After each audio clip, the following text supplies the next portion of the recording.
How bras cause breast disease, lymphatic flow, false adaptation, and cancer. So the history of the bra. These go way back to the Victorian era where corsets first began. These were very tight fitted clothes designed for an hourglass shape. It was very hard to breathe, and it sometimes displaced organs. The first bra or brassiere was created in 1914 by Mary Phillips Jacobs. They became popularized after World War I. In 1922, a company named Maidenform was created, and this was about creating a cup system for bras. In 1947, the push-up bra was created by a company named Fredericks of Hollywood. So before we get into the negative impacts of bras, let's talk about restrictive clothing in general.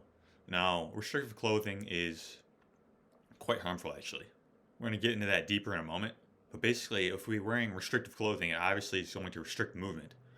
But it also restricts the lymphatic system, blood flow, and proper joint mobility. Like the apparatuses in the body, like where organs, whatever it is, like if it's chronically tight, it's not going to be able to do its job correctly.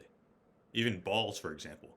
If you're wearing tight fitted underwear, like the ligaments and the apparatuses and the testicles aren't able to function properly because they're just smashed up against your body all day. First of all, it causes excess heat, which is not good for hormone production, sperm quality, and motility. And based on the temperature, it's supposed to change shape, becoming tighter or looser.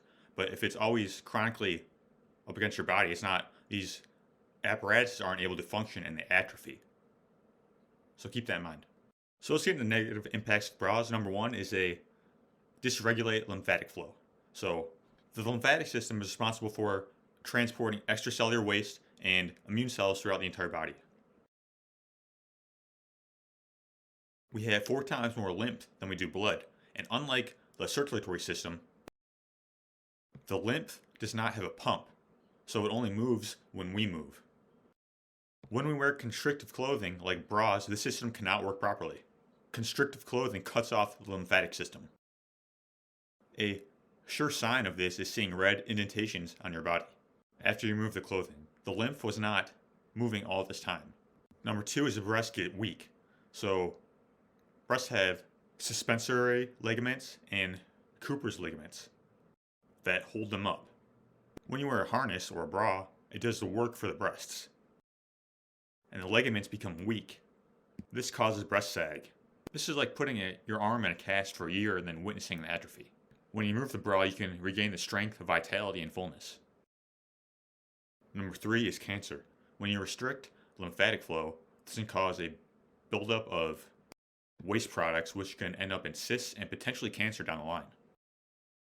In the Journal of Oncology Research, a study examined breast cancer patient habits and shows that women who wear tighter bras have a much higher risk of breast cancer. So let's get into changing our perceptions. Look, women have not been wearing bras for hundreds of thousands of years, alright?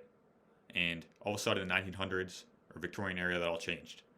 And our bodies are designed to be free. We are designed to be free.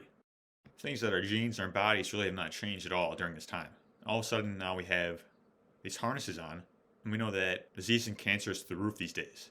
Now, I'm not by any means saying that this is the only factor, but it is definitely a factor. We know that the bra industry is primarily run by men. We have a cultural narrative that women should wear bras and breasts look good in them.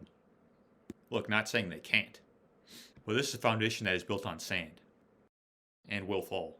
If we're not building our perception based on health, truth, and empowerment, then what are we doing? We change culture by making one decision. That starts with us.